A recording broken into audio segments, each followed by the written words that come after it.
May bulaklak na naman ang blue tornate natin. Hindi ko po pinapalagpas ito kada umaga na meron po siyang bulaklak. Kaya pipitasin ko na dahil napakahalaga po ng benepisyo ng bulaklak na ito.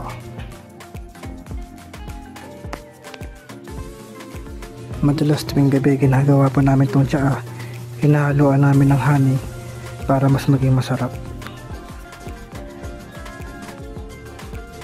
Kaya importante rin po na meron tayong tanim na ganito sa ating pong bakuran.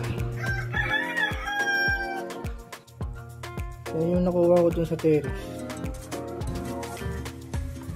Gusto mong gawin tao, pwede natin yung mukbang.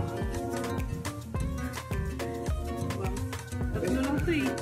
Pwede dalawa sa'yo, isa sa akin. I-juice na lang natin. Kaso wala na ba? Yan lang yung bunga yung bulaklak pa. Saan na naman yun?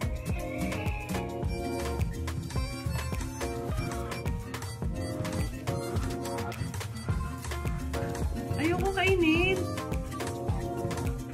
Sige na. Ayoko nga. Healthy yan. Diba? Sino, magiging violet yung buhok mo.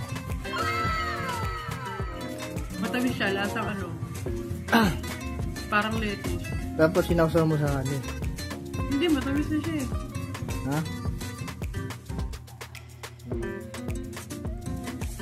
Wow.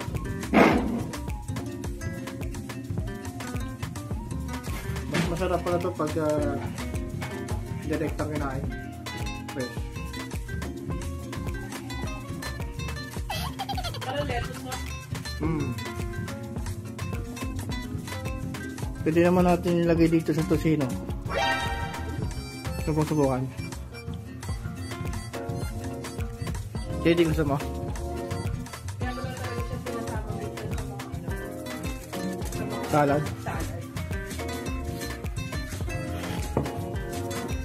Sabi ko sa'yo, dalawa sa'yo. Okay na. Ayoko na lang. Kasi gaganda kapag kinain mo yun ng buo.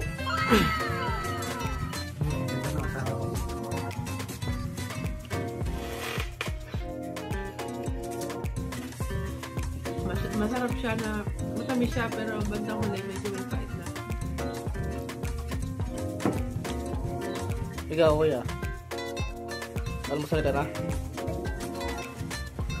Tara na, halika na dito. Ito, may ulam mo na dito. Bawal kita ng meat. Nalaman lang good morning kiss. Hindi mo na kami ginigis ah. Yakas kita agad siya.